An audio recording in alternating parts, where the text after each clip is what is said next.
agradecemos antes que nada su generosidad, porque estamos un medio pequeño, de una ciudad pequeña también, y bueno, a veces, como se nos hace muy difícil conseguir figuras a nivel nacional. Y queríamos abordar con usted el tema de esta semana sobre los movimientos en el Inca, sobre esto, que este certero ataque al cine argentino que estamos viviendo, que todavía realmente no hay noticias de que se vuelva para atrás. No, mira, para poder entender el problema que surgió entre la comunidad cinematográfica argentina y el gobierno nacional esta semana, es importante poder entender que en estos momentos en Argentina hay un problema más grande que el cine. El gobierno está por promulgar una ley que es la Ley de Convergencia Digital. En esa ley, adentro de esa ley, y peleando por los intereses que representa esa ley, hay una especie de guerra civil. Y es una guerra civil entre los cable operadores, el más importante es el Grupo Clarín, y las telefónicas.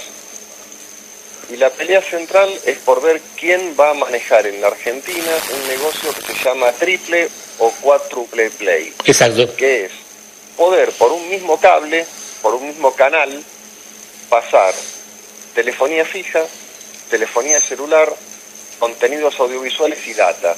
Esa es la pelea central, que se enlaza con otra pelea que también es secundaria, que es el tema de fútbol para todos. ¿Quién se va a quedar con ese negocio? Por esta razón es que el gobierno ya van 3 veces que posterga la publicación de los borradores de la Ley de Convergencia Digital. El cine es la frutillita de esa torta, pero la torta grandota es esta pelea entre grandes pulpos, que en el fondo lo que se está terminando de discutir es si el mercado de las telecomunicaciones y de Internet en Argentina va a estar más democratizado o más controlado por monopolios. Este es el plano general, que nadie discute públicamente, sino que a través de maniobras arteras y casi te diría canallescas, empieza a saltar por la forma en la que el gobierno atacó al colectivo cinematográfico. Dos cosas más tengo que aclarar para que se entienda el problema. Sí. En la Argentina y en el mundo, más del 80% del mercado cinematográfico, de lo que se ve en las televisiones, de lo que se ve en los cines, está dominado por unas productoras que están reunidas en la Motion Picture of America, que es la Asociación de Productoras de Cine Norteamericanas. A través de políticas que tienen que ver con mutuo dumping, conductas oligopólicas, competencia piramidal de mercado, porque controlan la producción, la distribución y la exhibición a nivel mundial, las productoras norteamericanas tienen el 90% del mercado internacional de cine en su poder. Las productoras argentinas y los directores argentinos no controlamos nuestro mercado local. Para que un oyente lo entienda, es como que uno vaya al supermercado y el 90% de los productos sean importados y que solamente el 10% de esos productos sean producidos en la Argentina. Para poder equilibrar esto... Y encima algo escondidos. No, sí, encima, a ver, no solo algo escondidos, que te pongan los productos nacionales al lado del baño. Claro. Para permitir que los ciudadanos tengan la opción de poder ver en su país cine nacional, hay un organismo que es la UNESCO, que es parte de Naciones Unidas, que hace varios años dictó una convención, que es la Convención sobre Diversidad Cultural. Todos los países de América Latina son parte de esa convención.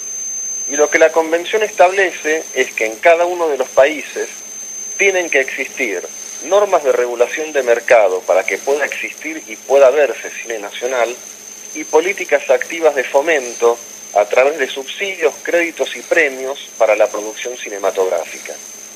Cumpliendo con esta ley y con este tratado internacional, y en realidad Argentina fue vanguardia porque la ley de cine es anterior a esta ley, a este tratado, en Argentina tenemos el INCA, que es el Instituto Nacional de Cine y Artes Audiovisuales. El Fondo Nacional de Fomento Cinematográfico, que es lo que administra el INCA, y acá hago una aclaración, el INCA no es un ente estatal. Es autárquico. Es un ente público autárquico. que es muy distinto a decir que es un ente estatal o que lo puede manejar el gobierno. Pero vuelvo a lo anterior. El Fondo Nacional de Fomento Cinematográfico está compuesto por distintos ingresos. El 10%, uno de esos ingresos es el 10% de cada entrada de cine. Cada vez que un ciudadano va a ver cualquier película, no importa del país que sea, el cine, la empresa exhibidora, debe depositar al Instituto Nacional de Cine el 10% del precio de la entrada. El fondo también se completa con un 10% a todo lo que sea alquiler o venta de DVDs, Blu-rays o VHS. Este porcentaje del fondo era muy importante en los 80 y en los 90, que era cuando mucha gente alquilaba en los videoclubs los videos que se los llevaba a la casa. Bueno, esta partecita del fondo que tiene que ver con el alquiler de DVD, Blu-ray y VHS ahora es muy chica. La tercer parte que compone al Fondo Nacional de Fomento Cinematográfico fue creado con la Ley de Servicios de Comunicación Audiovisual. La Ley de Servicios de Comunicación Audiovisual, que fue una de las leyes más democráticas que se discutieron en la Argentina, estableció un canon que va entre el 5% y el 0,5% de toda la facturación bruta de la televisión abierta, privada, la televisión satelital y la televisión por cable. Con todo esto, más distintas multas que puede cobrar el Inca, la devolución de los créditos que se dan a la producción y algunos otros pequeños ítems más, todo eso conforma el Fondo Nacional de Fomento Cinematográfico, que es lo que permite que en la Argentina haya cine. ¿Cuál es el problema? La Ley de Servicios de Comunicación Audiovisual, que como todos saben se votó durante el gobierno de Cristina Fernández de Kirchner y fue aprobada en forma mayoritaria por el Parlamento. Tras un recorrido de casi un año y medio o más por todo el país. Tenía, aparte de esta normativa que tiene que ver con el cine, otros artículos que eran claras cláusulas antimonopólicas, que trataban de evitar que una sola empresa o que un solo dueño tuviera un control monopólico sobre prensa escrita, radios, cable operadores, canales de televisión, etc. Una vez que la ley se promulga, el Grupo Clarín empieza a plantear medidas judiciales, amparos judiciales contra la ley, en especial en lo que respecta a que no haya monopolios. Todo esto llega a la Corte Suprema de Justicia de la Nación dictamina en un fallo clarísimo que la Ley de Servicios de Comunicación Audiovisual en todos sus artículos era constitucional. Vienen las elecciones. Gana Cambiemos. Una de las primeras medidas que tomó el presidente Macri en cuanto asumió la presidencia fue dictar un decreto de necesidad y urgencia. En esto quiero ser claro, porque bueno, aparte de productor soy abogado. No se pueden derogar leyes por decreto. Sin embargo, el gobierno del presidente Macri dictó el decreto 226 del 2015, por lo cual derogó parte de la Ley de Servicios de Comunicación Audiovisual, derogó casi todas las normativas antimonopólicas. Sin embargo, la normativa que tiene que ver con el cine, los artículos que van del 94 al 97, que establecen la forma de financiamiento del fondo, y el artículo 67, que es el que establece la cuota de pantalla de cine nacional en la televisión, no fueron derogados. Pero, junto con la Ley de Servicios de Comunicación Audiovisual, el presidente Macri, con ese decreto, también derogó otra ley que era importante, que era la Ley de Argentina Digital, que fue la ley que se dictó durante el gobierno de la presidenta Cristina Fernández de Kirchner para regular el mercado de Internet y todas las cuestiones digitales relacionadas con el mercado de Internet, con el mercado de Internet. Este decreto, que después es ratificado en el Congreso por los bloques del PRO, la Unión Cívica Radical y el Frente Renovador, destruye lo que era el AFCA, que era el organismo regulador de la Ley de Servicios de Comunicación Audiovisual, y el AFTI, que era el organismo que creó la Ley Argentina Digital, y crea un nuevo organismo que es el ENACOM, Ente Nacional de Comunicaciones. Y solicita en ese decreto al Ente Nacional de Comunicaciones a que habiendo sido derogadas parcialmente la Ley de Servicios de Comunicación Audiovisual y la Ley Argentina Digital, que prepare una nueva ley que se llama Ley de Convergencia Digital. En esa ley, en teoría, deberían converger todas las regulaciones relacionadas con servicios de comunicación audiovisual, más todos los servicios que se brindan por Internet. ¿Qué es lo que le preocupó al colectivo cinematográfico? Que cuando dicten esta nueva ley, quiten el gravamen que actualmente están pagando cableoperadores, televisión abierta y televisión satelital, y de esa manera desfinancien el fondo de fomento. Si desfinancian el fondo de fomento, en Argentina va a resultar imposible poder producir cine. Sin duda. Porque en nuestros países, sin una política activa estatal en defensa de la industria cinematográfica, no podés tener cine. Y esto se suma a otra cuestión que hay que explicarle con absoluta claridad a la gente. El dinero que llega al Fondo Nacional Cinematográfico es plata del cine que vuelve al cine. Digamos, el fondo no se conforma con plata del Tesoro Nacional, con lo cual ni le estamos sacando plata a los jubilados, ni le estamos sacando plata a la salud, ni le estamos sacando plata a la educación, cosa que en algunos programas de televisión de algunos canales tienen la canallesca forma de desinformar insinuando esta situación. Obviamente provienen del mismo monopolio que necesita sí o sí que la ley salga a favor de ellos. Sí, digamos, pero también lo que pasó fue que, ¿viste que cuando un elefante entra en un bazar rompe todo? Sí, sí, sí. Lo hicieron de una manera muy canallesca, porque, digamos, atacaron a dos personas que son personas que tienen muchos años en defensa de la ley de cine, que son Pablo Robito y Alejandro Caseta. Sí. Pablo Robito es el ex rector de la Escuela de Cine y Alejandro Caseta es el ex presidente del Instituto Nacional de Cine. Exacto. Y yo te puedo decir que Alejandro Caseta pertenece a un sector de la industria cinematográfica que no es el mío. Digo, Alejandro durante toda su vida tuvo un desarrollo como productor en empresas grandes de cine, entre ellas Patagonic. Yo soy un productor independiente, digo, tengo una forma de producir cine distinta a la de Alejandro. Sin embargo, nobleza obliga, tengo que decir que Alejandro es una persona honorable y que siempre se ha comportado en forma transparente y honorable a lo largo de su carrera y como presidente del Instituto de Cine. Y algo más que hay que agregar es que Alejandro tiene una familia y tiene hijos, ¿sí? Entonces, todo lo que el gobierno salió a decir públicamente de Alejandro Caseta es una canallada. Y más aún lo que se dijo de Pablo Robito. Digo, Pablo es desde sus épocas de estudiante de cine, Pablo viene luchando por la ley de cine. Y Pablo es el mejor rector que tuvo la Escuela de Cine en años. Con lo cual, digo, me parece que hay cosas que no se hacen.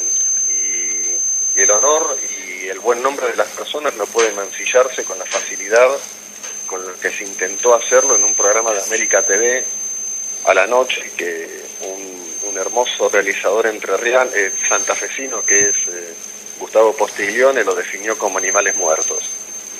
Muy muertos. Muy muertos. Yo te digo sinceramente, a veces yo no tenía el gusto de conocerte, de haber hablado con vos antes. Pocas veces, cuando uno hace un reportaje, se encuentra con que sale tan fácil. Porque yo te nombré el tema nada más y me desarrollaste un montón, pero con una claridad conceptual y además con una vehemencia que te lo agradezco, porque hay mucho bla bla en el medio, mucho bla bla. Por eso siempre digo que yo espero al sábado, por el programa nuestro, obviamente, y porque además es un día que da más para la reflexión, es un día más para más data, para asimilar un poco lo que tanto flujo de información que hay durante la semana, que a veces es al divino botón porque no informa. Sí, tal cual. Incluso te digo, a ver, para cualquier ciudadano que nos está escuchando en Miramar, a ver, hay algo que no es menor. En la industria cinematográfica, que es una industria cultural, tenemos absoluta diversidad, digo, desde productoras grandes, productoras chicas, productoras medianas, directores con un punto de vista, directores con otro. Y a mí hay algo que me emocionó muchísimo en estos días, que es Campanella, que es un director de cine cercano al PRO, si querés, Luis Puenzo, que es otro director de cine en sus épocas más cercano a la Unión Cívica Radical, o Pino Solanas, que es otro director más cercano al peronismo, y que incluso Manuel Antín, que es el director de la Escuela Privada de Cine en Argentina y que también fue presidente del instituto durante la gestión de Alfonsín, todos en conjunto salieron a defender la ley de cine. En ese punto no encontrás una grieta dentro de la industria como tal vez existe hoy en el país. Todos los sectores político-ideológicos de la industria cinematográfica salieron con los tapones de punta a defender la ley de cine frente a una actitud del gobierno nacional que fue entrar como un elefante en un bazar. Con lo cual, a mí también me emocionó mucho ver a Campanella, a Puenzo, a Antín, a Pino, saliendo a defender la ley. Cuando ellos eran jóvenes, para ellos era muy difícil poder hacer cine. Era casi imposible. A veces tenían que hacerlo en la clandestinidad inclusive. Incluso, claro, los compañeros de cine de base, cuando había dictadura militar en Argentina, tanto la dictadura de Onganía como la de Lanuse, como la dictadura genocida de Videla, eran compañeros correligionarios, amigos, como los querramos llamar, que hacían cine en la clandestinidad. Pero aparte había otra situación muy jodida en Argentina. En Argentina, cuando no había Instituto Nacional de Cine y no había ley de cine, acá solamente podían hacer cine los chicos ricos tristes. Que es lo que pasa en muchos países de América Latina también. Si vos recorres Centroamérica o recorres países de América Latina que no tienen instituto de cine o no tienen ley de cine, solo los hijos de los ricos pueden hacer cine. En nuestro país, por suerte, gracias a que existe una Escuela Nacional de Cine y a que existe un Instituto Nacional de Cine, la posibilidad de dirigir cine y de producir cine está mucho más democratizada. ¿Cómo seguiría esto? ¿Va a haber alguna presentación? ¿Hay cosas judiciales? Mirá, nosotros estamos esperando que el ENACOM abra nuevamente la posibilidad de presentar opiniones, proyectos, y lo que tenemos pensado hacer es, desde las distintas asociaciones en la que converge todo el colectivo cinematográfico, hacer una presentación al ENACOM en relación a los puntos de la Ley de Convergencia Digital que tiene que ver con la cuota de pantalla y el financiamiento del Fondo Nacional Cinematográfico.